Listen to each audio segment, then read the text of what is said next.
Hello everyone.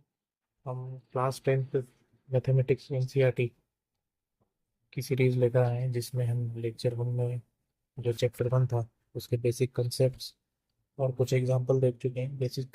Basic concepts में हमने real number की डेफिनेशन और यूक्लिड डिवीजन लेमा और फंडामेंटल थ्योरम ऑफ अरिथमेटिक देखी है। जिसने अगर पहला वीडियो नहीं देखा है, एक बार पहला वीडियो देख लें, जिससे कि आपके कंसेप्ट जो है वो क्लियर हो गए। इसके बाद यहाँ से इस वीडियो में हम एक्सरसाइज शुरू करने वाले हैं। एक्सरसाइज 1.1 और उसके क्वेश्चंस आपको दिख रहे होंगे। सबसे पहले तो इस क्वेश्चन में लिखा हुआ है express each number as product of its prime factors. Prime factors हमें पता है क्या होता है, तो हम लास्ट वीडियो में भी वो देख चुके हैं। अब हम उन कंसेप्ट को यूज़ करते हुए डायरेक्ट क्वेश्चंस करेंगे। पहला है 140। अब इस 140 के हमको करना है प्राइम फैक्टर। प्राइम फैक्टर करने के लिए सबसे बेसिक सा हमें इस तरह का स्ट्रक्चर बनाना होगा। यहाँ लिखेंगे हम 140। तो अब 140 सबसे छोटा नंबर जिसके टेबल में 140 आता है, हमें वो देखना पड़ेगा। ये देखने के लिए हमें डिविजिबिलिटी रूल भी आने चाहिए। डिविजिबिलिटी रूल जो है ये हम वैसे छोटी क्लासेस में पढ़ते हैं। 2 का डिविजिबिलिटी रूल, 3 का, 4 का, 6 का, 9 का, 7 का, 11 का, ये सभी डिविजिबिलिटी रूल हमने छोटी क्लासेस में पढ़े हैं। हम उसी को यूजुअली ये काम करने वाला है फैक्टराइजेशन का। जिसको डिविजिबिलिटी रूल्स नहीं आते उनके लिए मैं एक अलग से वीडियो बना दूंगा, क्योंकि डिविजिबिलिटी रूल अगर मैं यहाँ पे पढ़ाने लगा तो एक लेक्चर उसके लिए सेपरेट चाहिएगा। तो आपका ये वीडियो बहुत लंबा हो जाएगा, और जिन बच्चों को ये ऑलरेडी आता है उनका टाइम वेस्ट ना हो, इसके लिए मैं डिविजिबिलिटी रूल्स के लिए अलग से एक वीडियो बनाऊंगा, जिसमें आपको सभी डिविजिबिलिटी रूल और कुछ एग्जाम्पल उसके बताऊंगा, ताकि आपको कोई प्रॉब्लम नहीं हो। अभी हम 140 का फ्रेम फैक्टर करना सीख रहे हैं। सबसे पहले एक बार मैं आपको ओवरव्यू दे देता हूँ। तो 2 का डिविजिबिलिटी रूल यहाँ पर किस तरह काम कर रहा है। यूनिट डिजिट 0 है। अगर यूनिट डिजिट 2, 4, 6, 8 ये 0 हो तो 2 की टेबल में आता है। ये 2 की टेबल में आ रहा है, कितने टाइम्स आ रहा है यहाँ पे हम डिवाइड करके क्वेश्चन लिखेंगे। 140 को अगर हम 2 से डिवाइड करें तो क्वेश्चन 70 आता है, रिमाइंडर तो 0 होगा। 70 2 की टेबल में आ रहा है क्योंकि इसका यूनिट डिजिट जो है 0 है। हमने 2 से डिवाइड किया, 35 टाइम्स ये जाएगा। अब 2 की टेबल में 35 नहीं आता क्योंकि यूनिट डिजिट 5 है, तो इससे बड़ा नंबर हमें सोचना पड़ेगा। अगर हम 3 लें तो according to divisibility rule of 3 ये भी 35 जो है 3 की टेबल में नहीं आता। तो इसका जो डिविजिबिलिटी रूल 3 का क्या होता है कि जो सम ऑफ डिजिट्स है वो अगर 3 की टेबल में आते हैं तो वो नंबर भी 3 की टेबल में आएगा। सी 35। अगर मैं इसको सम ऑफ डिजिट करूँ 3 प्लस 5, 8। 8 3 की टेबल में नहीं आता, यानी कि 35 भी 3 की टेबल में नहीं आएगा। और वैसे भी मैं 3 की टेबल आती तो हम इसमें करके देख सकते हैं। अगला नंबर 4। 4 एक इवन नंबर है, ये कोड नंबर पॉसिबल नहीं है। 5 की टेबल में ये आता है। 5 का डिविजिबिलिटी रूल कहता है यूनिट डिजिट या तो 5 हो या फिर 0। 5 का डिविजिबिलिटी रूल कहता है यूनिट डिजिट या तो 5 हो या 0 हो, तो नंबर 5 की टेबल में आएगा। तो यहाँ पे हम 5 लिखते हैं। 5 7 30 का हमें पता है। 7 एक प्राइम नंबर है, तो ये फर्दर डिवाइड नहीं होगा, यानी कि हमने इसकी फैक्टर कर ली। मैंने साफ सुथरा यहाँ पर लिखता हूँ। हमने लिखी 140 2 इंटू 2 इंटू 5 इंटू 7। तो हम देख रहे हैं कि इसे प्राइम नंबर्स के फैक्टर्स में लिखना है। यहाँ पे 2 रिपीट हो रहा है तो 2 को ऐसे भी लिख सकते हैं, 2 स्क्वायर 5 इंटू 7, यानी कि 140 की हमने प्राइम फैक्टराइजेशन मेथड से जो है फैक्टर किया है और उसको उसके प्रोडक्ट में लिख दिए। हम दूसरा क्वेश्चन देखते हैं 156। सेकंड क्वेश्चन है 156। 156 से फैक्टर करना है। ये भी काफ़ी इजी क्वेश्चन है। सबसे पहले यहाँ पे 156 लिखेंगे। जैसा कि अभी थोड़ी देर पहले मैंने बताया कि यूनिट डिजिट अगर 6 हो तो ये 2 की टेबल में आता है, और सबसे छोटा नंबर हमें यहाँ पे 2 नज़र आ रहा है। इसे हम 2 से डिवाइड करेंगे तो जो क्वोशंट है वो आएगा 78। अब 78 में अगेन यूनिट डिजिट 8 है, तो हमें पता लगता है कि ये टू की टेबल में आ रहा होगा। वापस से हम क्वेश्चन यहाँ पे लिखेंगे 30 नहीं। ये आपको करके देखना पड़ेगा। कई बच्चे जो है ओरली कैलकुलेशन नहीं कर पाएंगे, तो आपको इस तरह से करना पड़ेगा। यहाँ पे इसको डिवाइड करेंगे, रिमाइंडर आपका 0 आएगा। क्वेश्चन यहाँ पे आपका जो जाएगा उसे पॉइंट पर लिखना।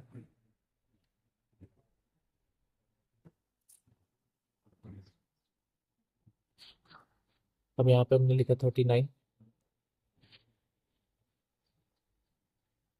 अब 39 किसकी टेबल में आता है? हमें इससे बड़ा, टू से बड़ा नंबर देखना होगा, क्योंकि टू की टेबल में तो नहीं आ रहा। थ्री की टेबल में आता है क्या? एक बार वापस हम 39 का सम ऑफ डिजिट कर लेते हैं। 39 का सम ऑफ डिजिट करते हैं तो 3 + 9 इज इक्वल टू 12। ओटीवी रूल के हिसाब से ये थ्री की टेबल में 12 आता है, यानी कि 39 भी आएगा। थ्री। अब हमें 13 की टेबल पता है, 13 3 39 होता है। 13 एक प्राइम नंबर है, यानी कि किसी और की टेबल में नहीं आएगा। तो अगर हम चाहें तो इसके प्राइम फैक्टर्स लिख सकते हैं। 156 is equal to 2 × 2 × 3 × 13। Two repeat हो रहा है, यानी कि हम टू को स्क्वायर की फॉर्म में लिख सकते हैं, और 3 × 13 यानी कि 156 के हमने प्राइम फैक्टर कर दिए। ये अभी तक हमने दो क्वेश्चन देखे हैं, एक 140 और 156 के हमने प्राइम फैक्टर किए हैं। अब इसी में तीन और क्वेश्चन जो है इसी तरह के हैं। तो इसमें जो बड़ा नंबर मुझे दिख रहा है 7429, मैं आपको ये सॉल्व करवा देता हूँ। ये दो आपको थोड़ा इजी पड़ेंगे, 825 और 5005, क्योंकि इसमें यूनिट डिजिट 5 है। यानी कि आपको पता चल गया कि टू की टेबल में नहीं आ रहा है, किसकी टेबल में आ रहा है, 5 की टेबल में आ रहा है। लेकिन 7 और 29 थोड़ा सा बड़ा क्वेश्चन है, इसे मैं आपको सोल्व करके बताता हूँ। तो कैसे हम सोल्व करेंगे 7 और 29? 7 4 2 9, ये जो है फिफ्थ वाला जो क्वेश्चन है, 7 4 2 9। अब ये काफी बड़ा नंबर है, तो डायरेक्ट नहीं सोच सकता कि टू की टेबल में 9 आता है, यूनिट डिजिट 9 नहीं आता, तो टू की टेबल में नहीं आएगा। क्या थ्री की टेबल में आता है? एक बार करके देखते हैं। 7 + 4 + 2 + 9 कितना हुआ? 7 4 11 और 2 13 और 9 22, यानी कि थ्री की टेबल में भी है, नहीं आएगा।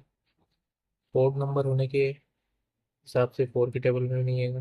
फाइव की टेबल में नहीं आ रहा, क्योंकि यूनिट डिजिट इसका 0 और 5 नहीं है। जब ये 2 और 3 की टेबल में नहीं आ रहा, तो सिक्स की टेबल में नहीं आएगा। सेवन की टेबल में हम इसे चेक कर लेते हैं एक बार। जैसे ही सेवन की टेबल में भी नहीं आ रहा, एट की टेबल में नहीं आ रहा है, नाइन की टेबल में नहीं आ रहा है। अब इसे हम कैसे चेक करेंगे? इसका भी जो है सम ऑफ डिजिट वाला हिसाब होता है। 3 और 9 में सम ऑफ डिजिट हमने किया था, यहाँ पे 22 आया था। 22 को यहाँ लिखता हूँ। क्या 22 9 की टेबल में आ रहा है? 22 9 की टेबल में नहीं आ रहा है, यानी कि 9 से भी डिवाइड नहीं होगा। अगला नंबर देखते हैं 10। 10 में नहीं आएगा, क्योंकि पीछे 0 नहीं है। 11।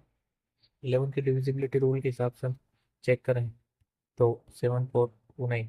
मैं वैसे आपको डिविजिबिलिटी रूल अलग वीडियो में और अच्छे से एक्सप्लेन कर दूंगा, अभी हम इसे समझ लेते हैं। यहाँ पे 7 और 2 को जोड़ेंगे, और 9 और 4 को जोड़ेंगे। 7 + 2 और 4 नहीं, इसे माइनस करेंगे। 4 और 9 13, 7 और 2 9।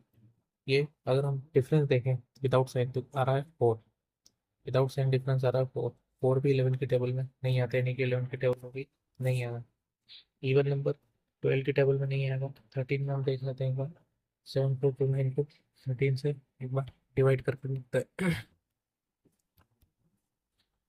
13 5 65, बचा 5 और 9 9, फिर 2 और 13 की टेबल में 92 91 आता है। तो यहाँ पे हम रिमाइंडर लगते 1 और वापस से 9। अब 13 1 13 करने के बाद में यहाँ पे रिमाइंडर बच रहा है, यानी कि ये 13 की टेबल में भी नहीं आता। 13 की टेबल में भी नहीं आता, क्योंकि रिमाइंडर बच रहे हैं। आगे बढ़ते हैं। क्या 14 की टेबल में आता? नहीं। इवन नंबर की टेबल में और नंबर नहीं आ सकते। 15 की टेबल में नहीं आएगा। 16 में भी नहीं आएगा। अगला नंबर है 17। 17 देखते हैं हम एक बार। 17 की टेबल बोलेंगे। 17 4 68, यहाँ पे बचा 6, 17 2, 17 3 51, बचा 11 और 9। यस, 17 की टेबल में 109 आता है 7 टाइम्स, यानी कि यहाँ पे रिमाइंडर 0 बच रहा है, यानी कि 437 टाइम्स 17 की टेबल में 7429 हमने यहाँ पे 17 से डिवाइड किया और आया हमारा क्वेश्चन 439। ये जो नीचे है मैं इसे मिटा देता हूँ।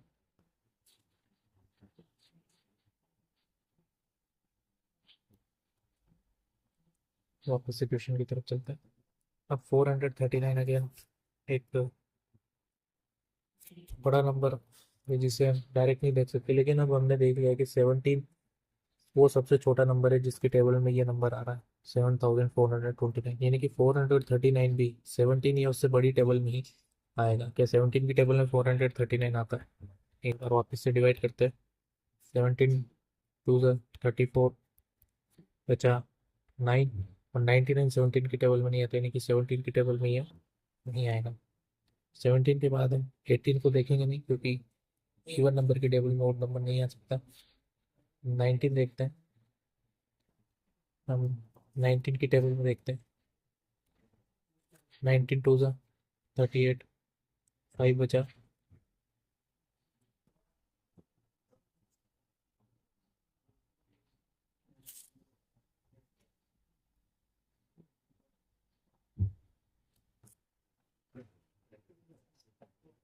तो ये 19 की टेबल में भी नहीं है। शायद हमने कहीं मिस्टेक की है, ये 439 नहीं है, 437 होना चाहिए। तो 437 मैंने बिठा दिया है, बाकी शायद उसमें 437 ही हमारा आंसर आया। वापस से करके देखते हैं। यहाँ पे लिखते हैं 437, 92 38, बचा 5 7, 19 3 57। देखिए बिल्कुल ये पूरे पूरे 23 टाइम्स जो है 19 की टेबल में आ रहा है। यहाँ पे आता है 23। अब 23 अपने आप में एक प्राइम नंबर है, तो वो सिर्फ 23 की टेबल में आएगा, यानी कि बट यानी कि हमने इसके भी प्राइम फैक्टर यहाँ पे करके देख लिए। और काफ़ी लेंदी हो गया ये क्वेश्चन, क्योंकि इसमें डिविजिबिलिटी चेक करना थोड़ा सा एक कम्बरसम प्रोसेस रहा है, लेकिन फिर भी हमने इसका आंसर निकाल लिया। 7429 आ रहा है 17 × 19 × 23, यानी कि प्रोडक्ट ऑफ 3 प्राइम नंबर जो है आ रहा है। इसी के साथ में हमने क्वेश्चन 1 कर लिया, जिसमें हमने 3 क्वेश्चंस करके देखे हैं। 2 क्वेश्चंस जो इजी है वो मैंने आपके लिए छोड़ दिए। मैं आपको पहले ही बता चुका हूँ 2 क्वेश्चन काफ़ी इजी दिख रहा है ना, आप आसानी से कर सकते हैं। ये थोड़ा सा लेंदी था, ये मैं आपको बता चुका हूँ, ये मैं आपको बता चुका हूँ, ये भी मैं आपको बता चुका हूँ। इसके बाद हम क्वेश्चन नंबर 2 की तरफ बढ़ेंगे। क्वेश्चन नंबर 2 की तरफ बढ़ने से पहले मैं आपको एक कंसेप्ट और बता देना चाहता हूँ, जो कि अभी हमने पढ़ा नहीं है, अभी सीखा नहीं, उसे हम अब सीख लेते हैं। कोई भी 2 नंबर या कोई भी पेयर ऑफ नंबर, अगर हम उनका एलसीएम और एचसीएफ निकालना जानते हैं, तो हम उसे एक तीसरी फॉर्म में भी लिख सकते हैं। वो फॉर्म क्या होती है? LCM of let's say 2 number A और बी है, LCM of A and B को अगर हम HCF of A and HCF of A and B से अगर हम मल्टीप्लाई करते हैं, तो वो हमेशा प्रोडक्ट ऑफ 2 नंबर्स इक्वल होता है। यहाँ पे 2 नंबर्स कौन कौन है? ए और बी। अब ये कैसे आया, क्या आया, इसको मैं एक बार एग्जांपल लेके समझ लेते हैं। हमने लास्ट वीडियो में जो एक एग्जांपल किया था 6 और 20 का, हमने एलसीएम और एचसीएफ लिया था। एलसीएम आया था 60, एचसीएफ आया था 2। एक बार इस फॉर्मूले के हिसाब से हम करके देखते हैं इसे। LCM of 6 and 20 into HCF 6 and 20 कितना होता है? एलसीएम आया 60, एचसीएफ आया 2, ये आ रहा है 120। अच्छा, प्रोडक्ट ऑफ 2 नंबर भी करके देख लेते हैं। प्रोडक्ट ऑफ टू नंबर, कौन कौन से नंबर से? 60 इंटू टू 120, यानी कि हमारा दोनों आंसर इक्वल आ रहे हैं, 120 और 120, जिससे कि ये पता चलता है कि हमारा जो ऊपर पड़ा हुआ कंसेप्ट है ये बिल्कुल ट्रू है। इसे आप इस तरह से अपनी नोटबुक में लिख लें, क्योंकि ये काफ़ी अच्छा कंसेप्ट है और इस पे बेस्ड काफ़ी सारे क्वेश्चन आपकी बुक में दिए हुए हैं, और ये एग्ज़ाम में भी आपको कई तरीके से पूछा जा सकता है। अब हम वापस से जो हमारे क्वेश्चन है उनकी तरफ बढ़ते हैं। हमने कंसेप्ट देख लिया है, अब तो क्वेश्चन हम इस पर बेस्ड करेंगे। सबसे पहला क्वेश्चन दे रखा है 26 एंड 91, इसको LCM into HCF is equal to product of two numbers, ये चेक करना है कि क्या ये कंडीशन फॉलो हो रही है। तो सबसे पहले हम इसका फैक्टर कर लेते हैं। 26 के फैक्टर करना बहुत आसान है।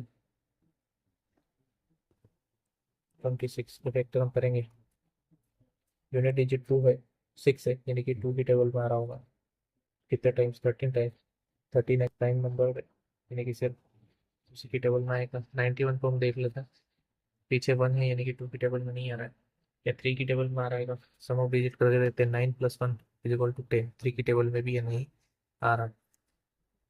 4 की टेबल में नहीं आएगा, 5 में नहीं आएगा, 6 में नहीं आएगा, क्या 7 में आ रहा है? एक बार देखते हैं इधर हम रफ में करके। 7 1 से 7 बचा 2, 1 7 3 से 21, बिल्कुल ये था। 7 की टेबल में 13 टाइम्स आ रहा, 13 की टेबल में ही आएगा, यानी कि हमने इसके फैक्टर कर लिए। फैक्टर करना अब हमें बहुत ईजीली आ चुका है। 2 × 13 इक्वल टू 26। 91 के फैक्टर होंगे 7 × 13। सबसे पहले हम इसका एलसीएम निकालते हैं। एलसीएम निकालने के लिए जो कॉमन नंबर है उसे हम एक बार लिखेंगे, और जो कॉमन नंबर नहीं है उसे हम एज इट इज़ लिख लेंगे, यानी कि 2 एज इट इज़ आए यहाँ से, 7 एज इट इज़ यहाँ से आएगा, तो 13 एक ही बार हमें लिखना पड़ेगा। अगर हम इसे मल्टीप्लाई करें तो ये बनता है 14 × 13, और इसे फर्दर मल्टीप्लाई करें तो 13 फोर से, इस तरह से मल्टीप्लाई करेंगे तो 13 फोर से 52 का 2, और 5 जो है कैरी हुआ था 13, और 13 और 5 होता है 80, 182। इसके बाद हम एचसीएफ निकालते हैं।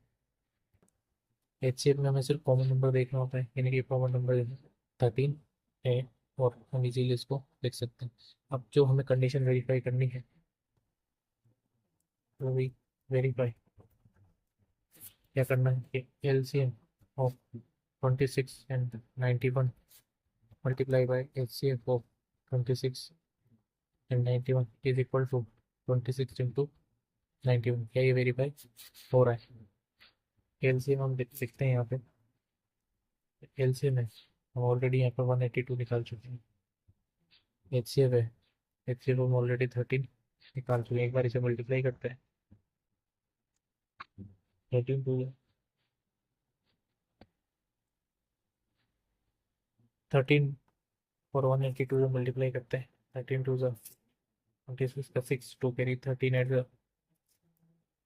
104। अब उस 4 में जो हमें 2 है वो जोड़ना होगा, तो 106 आएगा। 6 ऐसे ही लिखा, 10 कैरी हुआ, 13 1 से 13 और 10 23 यहाँ पर हमें ऐसे लिख दो। अच्छा, अब हमें चेक करना है कि 26 इंटू 91 कितना होता है, तो ये हमें करके देखना पड़ेगा। और अगर आपको मल्टीप्लाई नहीं आता है या 26 की टेबल नहीं आती, तो आप इसे एक बार, सिंपल मेथड है, पहले 6 से इसे मल्टीप्लाई करें, फिर 2 से मल्टीप्लाई करें, करके देखेंगे तो आप पाएंगे कि इसका जो प्रोडक्ट है 2366 आ रहा हो, यानी कि हमने ही वेरीफाई कर लिया कि LCM of two number 26 and 91 multiplied by HCF of two number 26 into 91 is equal to 26 into 91 is product of two number। तो ये पहला क्वेश्चन हमने कर लिया। इसी तरह से इसके दोनों क्वेश्चन हम कर सकते हैं। इन दोनों में आपको सिर्फ एलसीएम एचसीएफ लेना है और एक सिंपल मल्टीप्लिकेशन करनी है। तो मैं ये दो क्वेश्चन आपके ऊपर छोड़ रहा हूँ, जिन्हें आप कर सकते हैं। अगर आपको नहीं आता तो आप कमेंट में लिखें, मैं फिर से करके बता दूंगा। लेकिन जो बच्चे खुद कर सकते हैं, तो वो अगर खुद से करेंगे तो उनके लिए बेटर रहेगा, क्योंकि सारी चीज़ें अगर एज इट इज़ बताती जाएगी तो आप खुद से वो क्वेश्चन नहीं कर पाएंगे। एक बार खुद से करेंगे नहीं आता है तो फिर से कुछ है, सिंपल सा है। पहले दोनों का एलसीएम और एचसीएफ निकालेंगे, मल्टीप्लाई करेंगे और चेक करेंगे कि जो दो गिवन इंटीजर हमें दिए गए हैं क्या उनके मल्टीप्लिकेशन से मैच हो रहा है या नहीं हो रहा।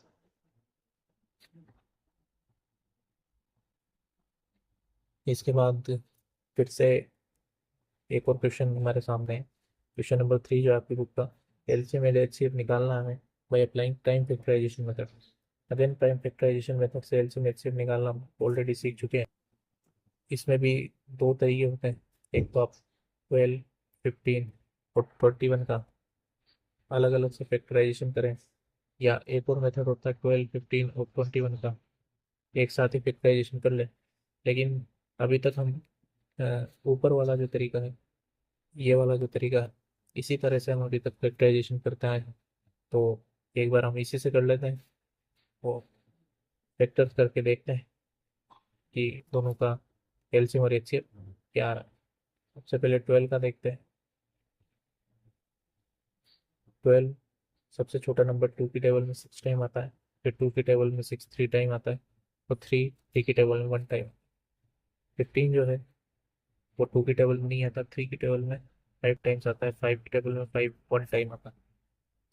पर हम 21 देखें, 21 2 की टेबल में नहीं आता, 3 की टेबल में आता है 7 टाइम्स, 7 की टेबल में 7 आता है 1 टाइम। यानी कि हमने फैक्टर्स यहाँ पे कर लिए सबके, 2 3, 3 का किया 3 × 5 और 21 का किया 3 × 7। अब हमने फैक्टर्स कर लिए, अब एलसीएम और एचसीएफ निकालते हैं। सबसे पहले हम एचसीएफ निकाल लेते हैं।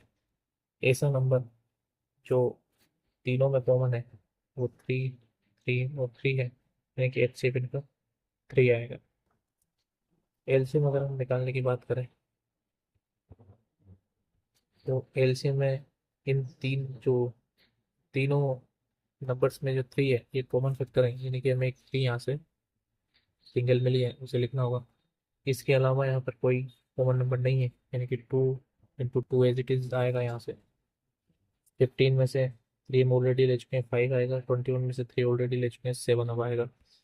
जब हम इसे मल्टीप्लाई करते हैं तो देखते हैं क्या बनता है। मल्टीप्लाई करने के लिए आपको यहाँ पे 2 और 5 नजर आ रहे हैं, तो 2 और 5 से 10 बनता है। 2 × 5 = 10। एक 2 ऐसा रहेगा, एक 3 रहेगा और एक 7 रहेगा। अब मैंने इसे 10 में क्यों कन्वर्ट किया, ये भी आपको आसानी से समझ में आएगा। 3 × 2 = 6, 6 × 7, 3 × 2 = 6, 6 × 7 होता है 42। अब बचा 10, तो हम इसे डायरेक्टली 420 लिख सकते हैं। अगर हम 2 और 5 को अलग अलग लेके चलते तो हमें कैलकुलेशन करने में दिक्कत होती। हमने इसे 10 बना लिया और 10 से हम डायरेक्ट एक जीरो पीछे लगा सकते हैं, यानी कि हमने एलसीएम और एचसीएफ प्राइम फैक्टराइजेशन मेथड से निकाल लिए। इसका एक और क्वेश्चन हम कर लेते हैं। जैसे ये क्वेश्चन जो है, अगर हम चाहें तो ओरली सॉल्व कर सकते हैं, लेकिन इसमें मल्टीप्लिकेशन जो होगा बाद में वो थोड़ा बड़ा हो जाएगा, उसे हम एक बार करके देखते हैं। क्वेश्चन है 17, 23 और 29। 17, 23 और 29। अब अगर हम सबसे पहले हम इसके फैक्टर करते हैं। 17 एक प्राइम नंबर है जो खुद की टेबल में ही आएगा। 23 भी सिमिलरली एक प्राइम नंबर है जो खुद ही की टेबल में आएगा एक बार, एक। और 29 की टेबल में एक बार आएगा। यानी कि अगर हम देखें तो इनके फैक्टर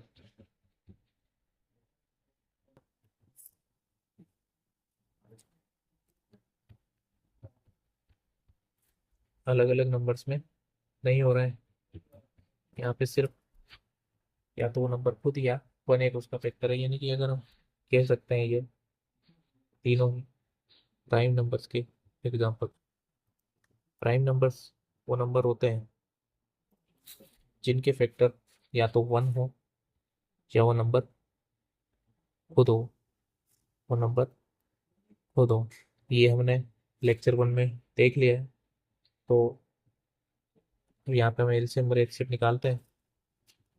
एलसीएम निकाल थोड़ा सा टफ लगेगा हमें यहाँ पे, क्योंकि कोई भी नंबर कॉमन नहीं है, यानी कि हमें सबको लिखना पड़ेगा 17, 23 एंड 29। वन को हम कितनी भी बार लिख सकते हैं, उससे मल्टीप्लिकेशन पे कोई फर्क नहीं पड़ेगा। अब हमें इसे मल्टीप्लाई करना होगा, तो ये काफ़ी बड़ा सा मल्टीप्लिकेशन बनेगा, लेकिन करना तो पड़ेगा। तो इसे जब मल्टीप्लाई करते हैं तो मैं डायरेक्ट लिख रहा हूँ, ये नंबर जनरेट होता है। लेकिन आपको ये डायरेक्ट हर बार करना ही पड़ेगा, इसका और कोई ऑप्शन नहीं है। एचसीएफ अगर हम निकालें तो इनमें कोई भी फैक्टर कॉमन नहीं है। जहाँ पे कोई नहीं होता वहाँ पर वन होता है। मैथ्स में मल्टीप्लिकेशन में जहाँ पर कोई भी नहीं होता वहाँ पर वन बाय डिफॉल्ट होता ही है। तो जब इन, और वैसे भी प्राइम नंबर का एचसीएफ ऑलरेडी ऑलवेज वन ही आता है, ये भी हम छोटी क्लास में पढ़ चुके हैं। और वैसे भी हमने देखा है जहाँ पर कोई नहीं होता है, 17 को वन से कितनी बार टाइम्स आप मल्टीप्लाई कर सकते हैं, 23 को वन से मल्टीप्लाई कर सकते हैं, 29 को वन से मल्टीप्लाई कर सकते हैं, उससे इनके प्रोडक्ट पर कोई असर नहीं पड़ेगा। यानी कि वन जो है इन तीनों में कॉमन फैक्टर है। यानी कि हमने एलसीएम भी निकाल लिया और एचसीएफ भी निकाल लिया। इस तरह से हमने क्वेश्चन नंबर 3 के दो सवाल किए हैं। तीसरा काफ़ी इजी है, जो कि आप कर सकते हैं, इसे खुद से आपको करके देखना पड़ेगा। अब क्वेश्चन नंबर 4 थोड़ा सा बड़ा इंटरेस्टिंग क्वेश्चन दिख रहा है।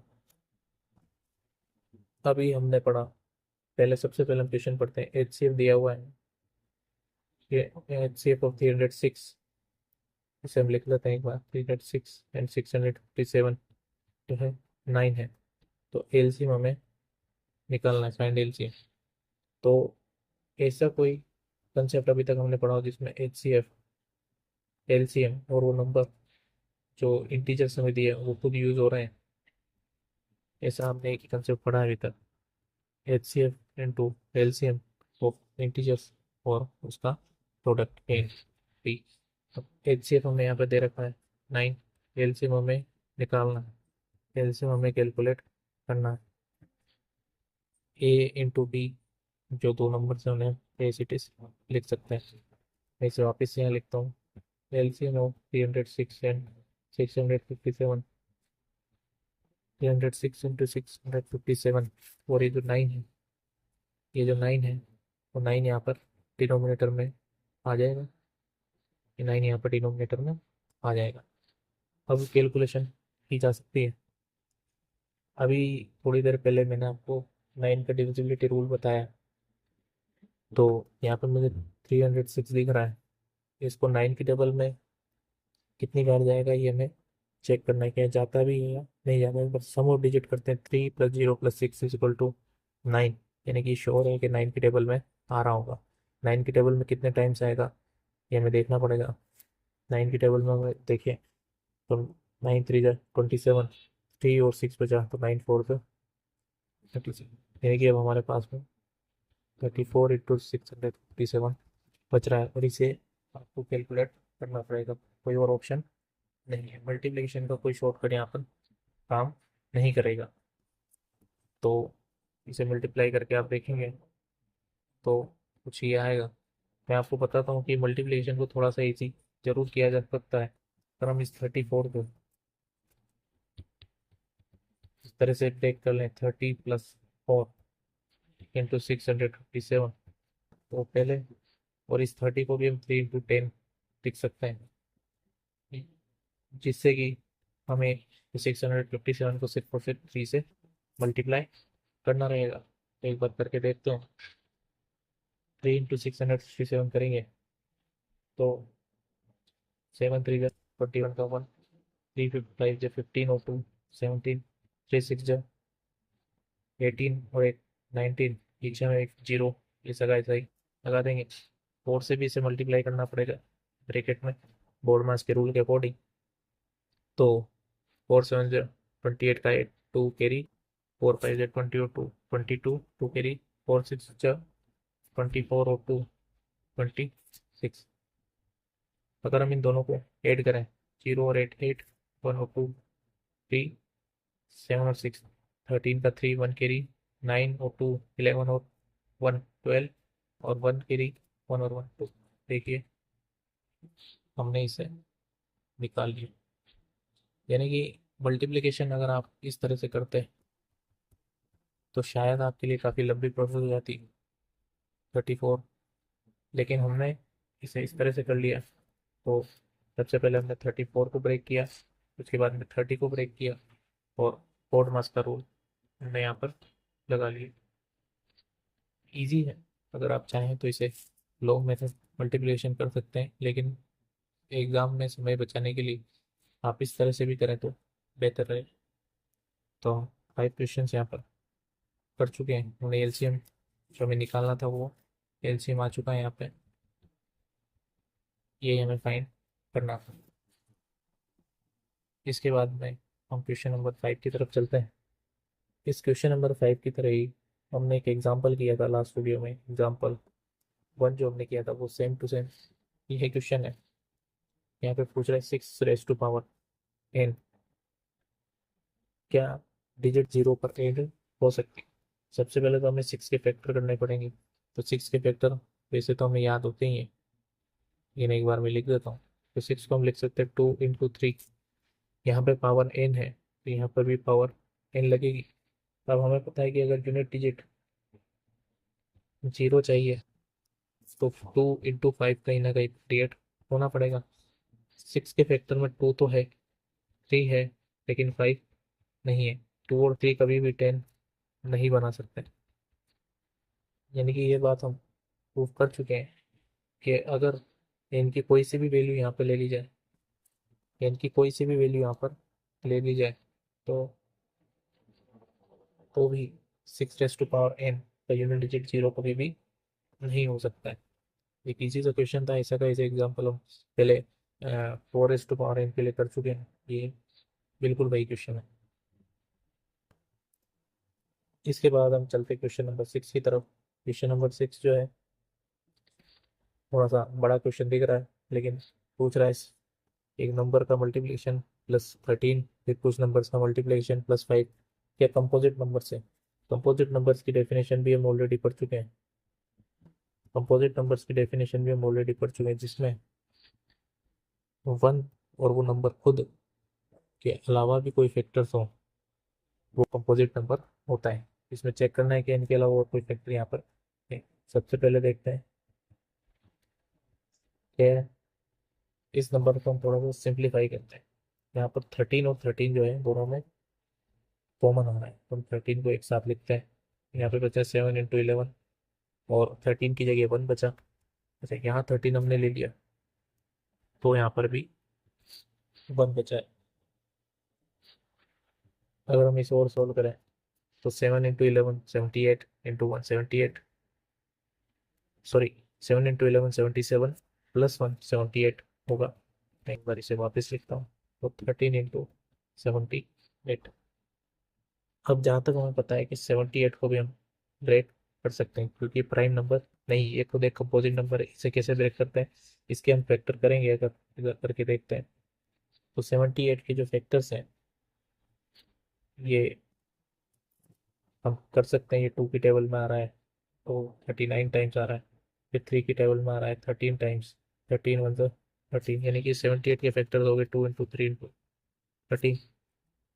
तो हम 13 2 × 3 × 13 लिख सकते हैं। और अगर इसे और सिंप्लीफाई करें तो 2 × 3 और 13 की पावर 2, ये हमारा इसके फैक्टर्स हो गए। यानी कि हमने एक नंबर का जो कि सिंप्लीफाई नहीं किया हुआ था, हमने देखा कि वो 1, वो नंबर खुद और उसके कुछ अदर फैक्टर्स की फॉर्म में लिखा जा सकता है, यानी कि नंबर कंपोजिट नंबर है। यानी कि हमने प्रूव कर दिया कि 7 × 11 × 13 + 3 एक कंपोजिट नंबर है। सिमिलरली मैं करके देखना पड़ेगा। मैं यहाँ पे क्वेश्चन लिख लेता हूँ एक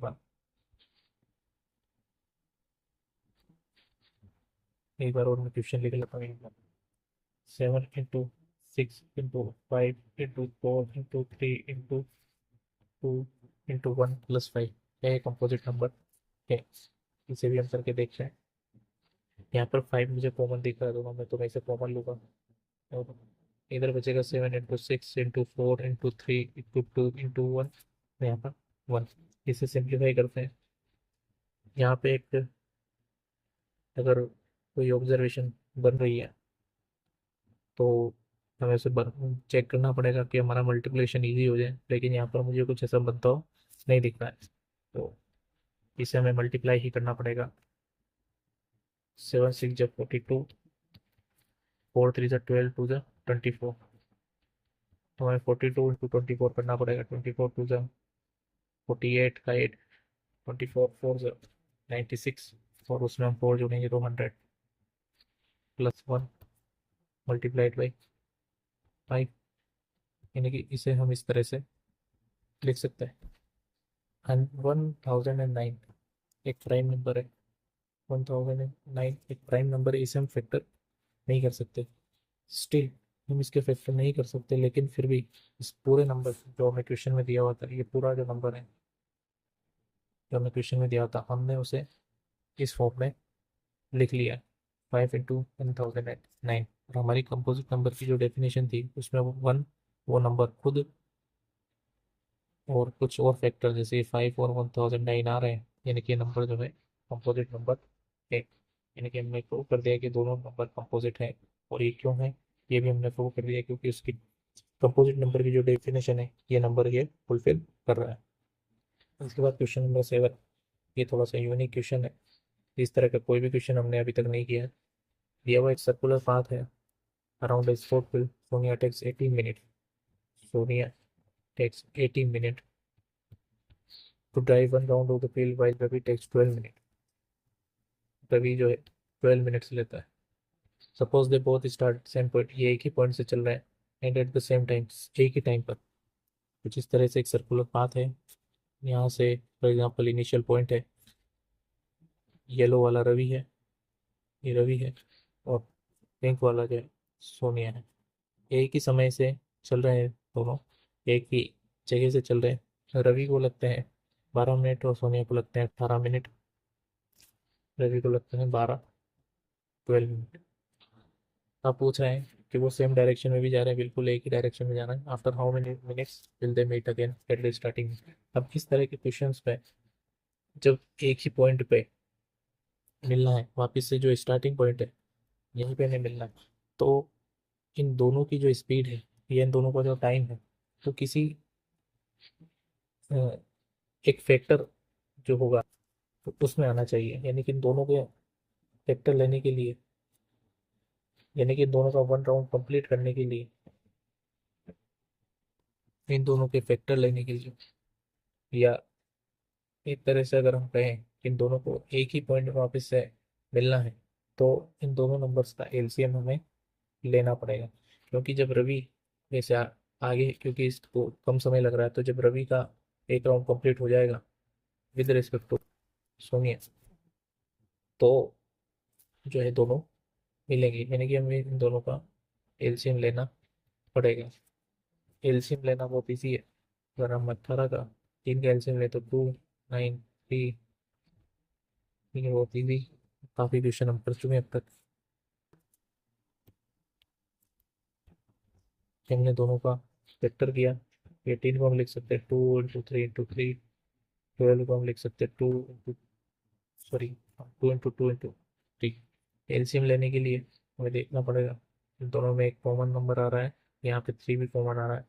इस 3 और इस 2 का कोई पेयर नहीं बन रहा है, यानी कि 2 × इस 2 और 2 से एक 2 आएगा, इस 3 और 3 से एक 3 आएगा, एक 3 वैसा का वैसे ही एज इट इज लिखना पड़ेगा, एक 2 एज इट इज हमको लिखना पड़ेगा। अगर हम मल्टीप्लाई करें तो 2 3 6, 6 3 18, 18 2 36, यानी कि एलसीएम और निकालने के बाद हमें पता चला है कि Ravi and Soni starting point पर वापस से 36 मिनट बाद में मिलेंगे। दोनों 36 मिनट बाद में मिलेंगे। ये हमने कैसे करेंगे एलसीएम निकाल, क्योंकि दोनों को एक ही पॉइंट पे वापस लौट के आना है, तो दोनों की टेबल में एक ऐसा बड़ा नंबर आना चाहिए जो कि एक कॉमन नंबर है। तो ये हम सिर्फ एलसीएम की मदद से निकाल सकते हैं। इसी के साथ हमने आपकी एक्सरसाइज 1.1 पूरी की। इसमें कुछ सवाल मैंने आपके लिए छोड़े हैं, जो कि एज इट इज़ हम ऑलरेडी कर चुके हैं, उन्हीं को देख के आपको पढ़ना है। और अगर कोई प्रॉब्लम होती है तो आप कमेंट सेक्शन में लिख सकते हैं, मैं उस क्वेश्चन को आपको समझा दूंगा। और आप कॉपी और पेन लेके बैठें, थोड़ा लिखें और सवाल जो मैंने कराए हैं इन्हें खुद से करने की कोशिश करें, तो ये आपके लिए ज़्यादा बेटर होगा। और अगले जो लेक्चर में हम एक्सरसाइज 1.2 उसके कुछ कंसेप्ट देखेंगे। Thank you.